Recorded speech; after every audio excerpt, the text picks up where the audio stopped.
Kasama niyo right now ang nag-iisang tito ng bayan, tito na kaibigan. Dati chicks lang ang tinititigan eh. Ngayon hindi na. Chicks lang ang iniiwasan. Right after kasi nung segment namin na pinaglaban namin yung karapatan ng mga lalaki, nabugbog kami. Kung napanood yun, may mga black eye kami, dugo-dugo kami. Ngayon, ang tagline ko ngayon is nag-iisang tito ng bayan, tito na kaibigan, chicks lang ang iniiwasan. Bahala na kayo dyan sa buhay niyo. At kasama ko syempre. Ako po si Crapperlas na naniniwala sa kasabihan, pangit man sa inyong paningin, di bakit di kayo manalamin? It's a tie din. Oo. Yes. At naniniwala din po sa kasabihan na kung ang kalabasa ay pampalinaw ng mata, ang talong ng crush ko, pampatirik ng aking mata. Yes. At syempre, may kasabihan din ako. Kasabihan namin ni Brandy to eh. Sa hinaba-haba man ng prosesyon, mas mahaba yung ano ko doon. At ako po ay isang dalagang bumagsak sa lupa at itago sa pangalang ang bumihag sa puso ng ama mo. Ako ang nanay mo. Oy mga kaibigan, very interesting ang topic natin for tonight. True. Very interesting. Ang topic natin is tropa. So ikaw na magsabi, pangalanan ko lang na tropa, ikaw na magsabi ko, ano meron sa tropa? Oo. Like, ano ba yung mga naaalala nyo sa tropa nyo? Like, older days. Parang throwback din siya, continuation siya ng topic last time. Pero most likely last time kasi, it's all about your naaalala sa on your own. Yung para sa'yo. Oo, pagkabata this time mo. Pero, kasama mo yung barkada mo.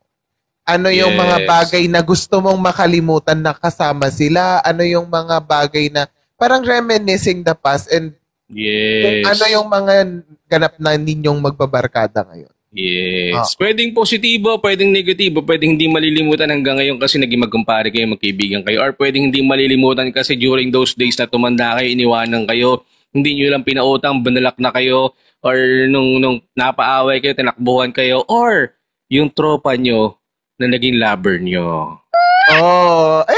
May mga kinikilig na dyan. Naman. Parang awkward yata na tropa mo, lover mo. Kasi alam nila, fame, may pero may mga ganon ha. Oo. Sa circle of friends mo, yung parang mix ng babae tsaka lalaki. Hindi na iiwasan yon. Parang parang medyo awkward siya. Alam mo bakit, Ram? Kasi magtotropa kayo. Tapos biglang magiging kayo. Tapos eventually mag-aaway kayo eh. So kukuha ng mga side yan. May kampihan. And then pag naghiwalay kayo, paano yun? Paano yung tropa? Lalo na pag high school days. Like high school days, yung parang halong babae at lalaki ang grupo. Tapos magugulat ka na lang na parang yung tropa mo, jowa mo na din. Tapos yung parang magyayayaan. Tapos yung alam mo naman yung girlfriend na yung parang hindi masyadong palalabas. May mga ganun eh. So, tapos magkakaroon ng away talaga. Ay, Ate Tessie, buong OPLS family wanna say hi sa inyo. Again, bago tayo magsimula, i-follow nyo po ang YouTube channel po ng OPLS which is OMA Present. Mostly doon namin ina-upload ng everyday segment po namin. Doon yun sila makikita. Hanapin nyo lang po OMA Present. At please, wag nyo pong skip yung ads. At kung sakasakali po ay mag-like and share po tayo mga kaibigan. Abangan nyo yung everyday program ng OPLS gabi-gabi. Monday, ang nag-isang crush ng bayan. Siyempre si John Crush, ang lalaking pwedeng tikman pero bawal ang kinin. Martes naman si Daddy Cool. Miyerkules naman siyempre kami ni Cram. 8 p.m. yan. Huwebes si Papa Trike. Biyernes ng alauna ng tanghali si Stefano. Sa gabi naman si Cram Perlas din.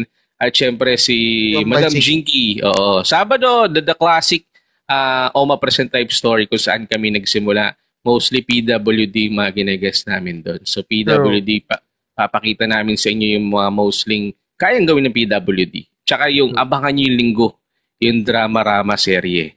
Kapag Sunday, abangan po natin yan. And of course, yung aking mahal din na bukod sa pamilyang OPLS, may isa pa tayong pamilya na mostly lagi nakasupport sa atin. Yung Spreading Smile Charity na abangan nyo yung kanilang anniversary special sa September 24 po yan. So, going back tayo sa bakit nga ganun? Kram, high school days, Like, may mga kanya-kanyang tropa. Hindi lang high school, may mga sa elementary din yung parang maglalagay ka dun sa slam book mo, 'di ba? Like slam book mo, friends, nakalagay doon, ino-note mo tapos i-check mo yung nilagay mo na sinulat mo na friend kung hindi ka nakasulat dun sa kanya. 'Di ba? Naalala yung slam book. May nakalagay, who are your friends? Ino-note mo sino yung mga barkada mo. So, kapag nilagay mo sila as friend, i-check mo ngayon yung page na nasaan yung note nila kung friend ba talaga yung turing sa'yo. Diba? May mga gano'n. Bakit nga gano'n? Parang divided, alam mo yun na hindi naman kayo magkakilala, random people, tapos magiging divided na, ito lang yung tropa ko, ito lang yung barkada ko. So, hindi ka pwedeng lumipat ng barkada kasi mostly ito yung kasabay mo kumain, pag wala kang bound, ito tapos yung mga barkada na yung bully. So, sa school pa lang divided na eh. Sa school pa lang may mga ito na yung mga tropa-tropa. Magkakaiba-iba lang yan, Kram, kapag miniligawan kang tropa sa kabila. True. Yung parang, ay, bakit sila nakasama mo? Ayaw na ba kami mga kasama? Kunyari ako lalaki. Ay, kay Red Fox Alpha, kay Sir Bobby, magandang gabi. Pupunta ako doon sa tropa ng mga babae. Alam mo naman, pag naliligaw tayo, best foot forward tayo lagi. Binilibre mo lagi sila. Magastos man ligaw. Buti na lang. Magastos din naman maging bakla. Magastos. Bigay dito, bigay doon. Serious. Pero hindi naman ako nag-show. Galit-galit sila. Yun nga. Nung high school days kasi ako, hindi pa ako nanliligaw. Kasi tatad ako ng mga kurikong sa mukha. Alam mo, pag nagbibina tayo, adolescent period, hayang kantada. Yung mga pimples. I kill mommy gets, ay sa'yo, yung mga pimples. Di pa ako nanliligaw kasi yung, sabihin na natin yung confident ba o confidence? Alin ba doon? Confident. Hindi ako ganun confidence. Confidence. Ay, Mami G, yan. Hindi ako ganun ka-confident kasi na makipag-usap sa iba. Kasi nga, medyo ako sa itsura ko noon. Marami akong kurikong. Totoo yun, Mami Gulasa. Yung, alam mo yung pag tinigyawat ka na parang pigsaan lalaki. Oh my God. Tapos sabi sa akin, gumamit daw ako ng Master Eskinol. Nung gumamit ako ng Master Eskinol, mas dumami pa. Kasi during those days, ang commercial ng Master Eskinol, si Richie Tixon, ang pogi-pogi noon. Nag-expect ako na maging ganun ako.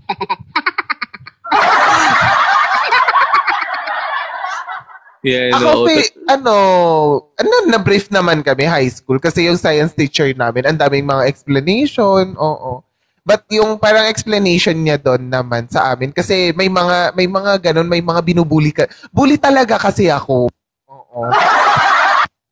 Kailan ka pa hindi naging bully? Bully ka naman bully lagi. Talaga ako, So talagang yun doon ako nag-start. So parang nung may naaway kami, tapos yung science teacher namin na-mention yung mga bully, tapos tapos in-explain na nila bakit nagkakatigyawat ang isang tao dahil daw sa unan, kailangan every week mag-change ng pillow, yung punda ng pillow. Tapos yung edge ng hair, as much as possible, dapat talagang laging sinasabon.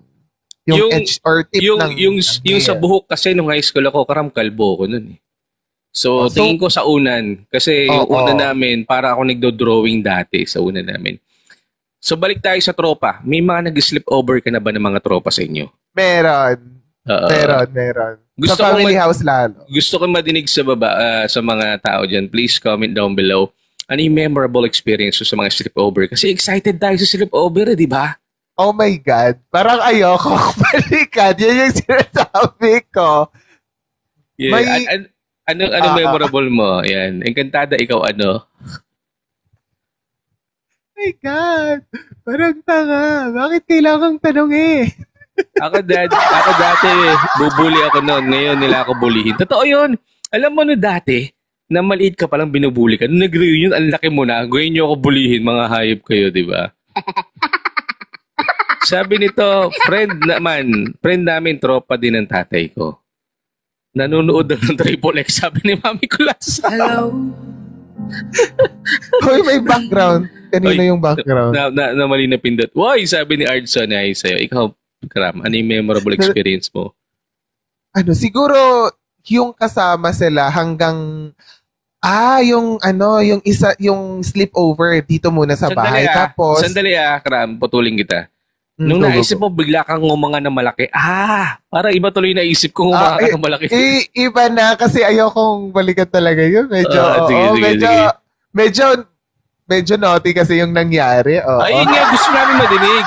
Ang bahay namin, madaming ampon ng tatay ko. Yun nga yung masarap yung... Medyo naughty. Yung isa kasi medyo naughty. Like, parang natulog kami. Tapos, dito sa family house, yung second floor. Tapos... mayaman to, family house. Sir Brandy, family house daw, Hindi, dito kasi silang sa tabi ng bahay, family house na. So, ayun. So, dun sa pangalawang floor, dun kami natulog nung isang bed ko. Tapos, alam mo na, basta. SPG siya. SPG siya. Si Tito Tutan, may pa-sleepover. Si Doms cute nandito. Hi, Doms. Member din si Doms ng LGBT na kaibigan na. Yan. So, ayun yung nangyari. Pero sa baba. Bet mo siya. Lalaki siya o babae? Lalaki, syempre, shoota, Kakain ng karne ng babae. Ba't ka ba, Kram? Hindi ako bading, babae ako. Sorry. Nag-boycott lang ako, trip lang. Bakit? Ilan taon ka nun? Mga high school. Mga around... Alang di mo na nung high school ka. Kasi kailangan balikan. Alam ko, pagkakilala ko sa'yo, laking simbahan ka, tapos ang landi mo ng hayop ka. Yan. High school days. Fourth year. Fourth year. May nangyari sa inyo? Na. I keep my silence. Basta! Naughty nga yung nangyari. Alam nga, ikwento ko pa dito. Gusto mo bumagsak tayong parehas. Gusto mo? Madami kwento yan, sabi ni Encantada. Ano ka ba, Tito Tutan? No need to ask. Hindi ko kasi alam. Akala ko kasi nagpapanggap lang si Kram. kami, para okay. Kinikilig ka raw, sabi ni Artson. Yan. So, Dom's cute. Yan ay sa'yo. Ayun. Naging kayo? Tapos, tatanong ko, naging kayo? Hindi. Lang? Tiki mo lang?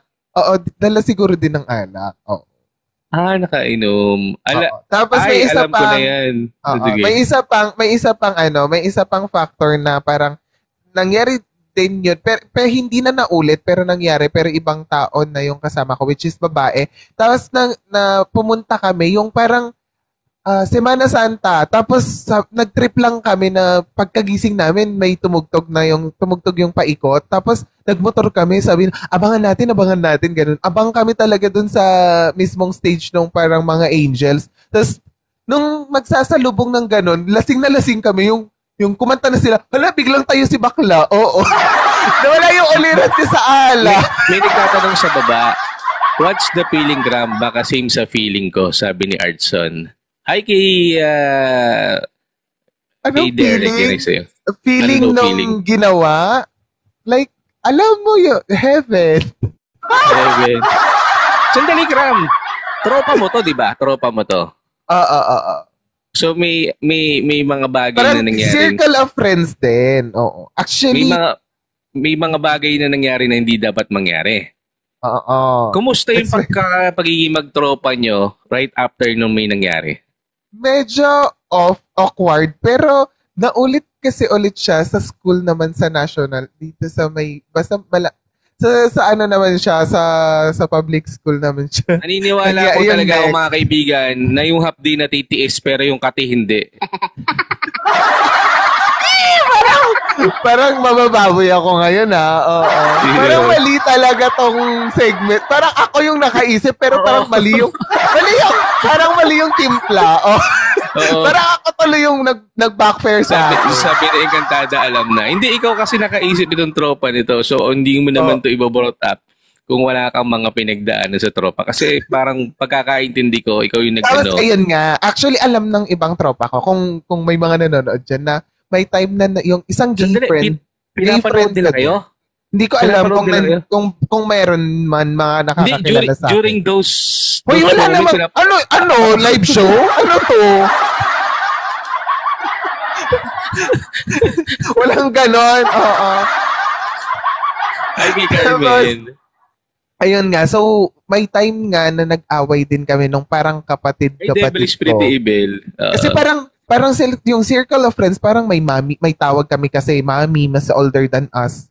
Yung parang sa high school circle of friends, di ba? Parang may mga mga bata ka or mas matanda ka na kaibigan. So, doon sa grupo, hindi na naman classmate mo yung kasama mo. So, may mga mas younger, mga younger or older than you.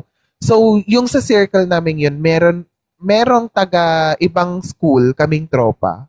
Tapos, bet niya yung na ano ko. So, medyo nagkaroon kami ng conflict talaga. Salamat. Like, as in, literal na hindi niya ako pinansin. Kasi, sabi niya, alam mo na nga na gusto ko siya. Tapos, nalaman kasi niya yung nangyari. Kasi ako kasi din, yung may kasalanan. Kasi nakwento ko dun sa isang pinagkakatiwalaan. Kiss and tell din kasi kayo eh. No? Ito sabi ni Doms, baka yung kamay ni Cram kung saan napunta. Oy, hindi. Sana hindi nga, ako ganon. Doms, sana nga kung kamay lang niya kung saan napunta, baka pati buntot nito kung saan napunta. Hindi, promise. Hindi ko siya ginalaw siya yung una-una. Ay, manager. Hindi mo siya ginalaw. Again, may mga different types of person. Like, parang sa mga straight, di ba? Naniniwala ako na sa mga straight, may mga taong natatry nila yung mga bagay kasi out of curiosity or dahil sa kaelat, sa L word. Di ba? Like, gusto nilang i-release yun, wala silang pag-releasean. So, kung sino yung nandyan, di siya na lang. Parang ganun kasi. Oo. Ganun yung nangyari. Okay na, shoota kayo. Ako talaga hinatsik dito. So, ibig sabihin, gusto nyo lang i-release yun for that moment. Oo. Tapos yung next time, parang alam ko na-enjoy kasi. Serious? Wala, apaka-proud. May nagtatanong sa baba. Yung mouth ba ni Cram kung saan napunta? Ang laki! Again, kaya po namin ito pinag-uusapan na I'm sure hindi lang po si Cram yung naka-experience ng ganito. Diyos ko, posible naman sa inyong mga kalalakian tsaka kababaihan, walang nag-ganon. Diyos ko, nanggigigil ako sa inyo. Hindi na po ako naniniwala sa salitang sleepover kasi wala pong sleep sa sleepover. Oy, Papa Kenji, hello. Hindi natutulog ang mga nag-i-sleepover. Maniwala kayo sa akin. Oo, magkukwentuhan, magchichikaan, gano'n. Magdamagyan. Sino dito yung sleepover na sama-sama kayo sa salas, pero yung paa nyo, tsaka yung paa, kahit magkalayo kayo na magkaiba kayo ng higa, yung paa mo, tsaka yung paa niya, nag-iispadahan ng gano'n, nag-iiskisan ng gano'n. Sino nak-experience ng gano'n? Na, hindi ka present daw si Migulasa. Hindi ka naman na-experience. Kasi parang pag ganun yung higa namin. Pag ganun yung higa. Isang way yung higa namin. Roy, sabi ni Artson, mukhang may nakakaramdam. Kasi ganun eh. Oo, ang daming nakaka-relate. Nung bata ka, na tulog ng bato mga to. Tapos yung paa mo, dahan-dahan na mapapagapangin, itatapat mo sa paa niya, tapos titignan niya, kanino bang paa to? Pag gusto ka niya, igagalaw din niya yung paa niya. Kapag hindi ka niya gusto, it's a sign, oo. Uy, tito! Minsan na. Oo, pati yung, dati kasi paa yung pinalalanding, ngayon iba na yung pinalalanding ngayon. Pari ko lasa naman!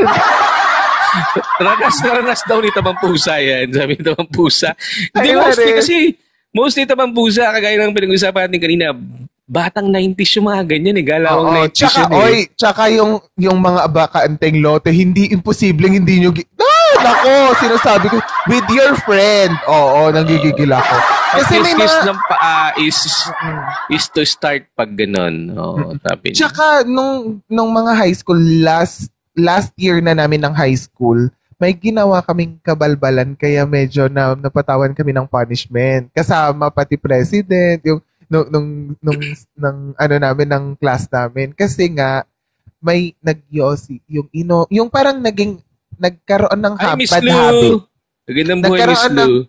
Nagkaroon ng bad habit ang grupo. Tapos, yun yung parang turning point na kailangan naming pagbayaran yung mga nangyari. Kasi, parang, wala naman siya. Out of school naman yun. Out of school naman. Pero nalaman nila, malapit sa school. Yung, sa school kasi dito, sa baba nun may ilog. So, doon kami nag-inuman at nag-yosi. So, tapos may mga nangyari din naman. Hindi, Oo, may hindi ako mga nabuntis.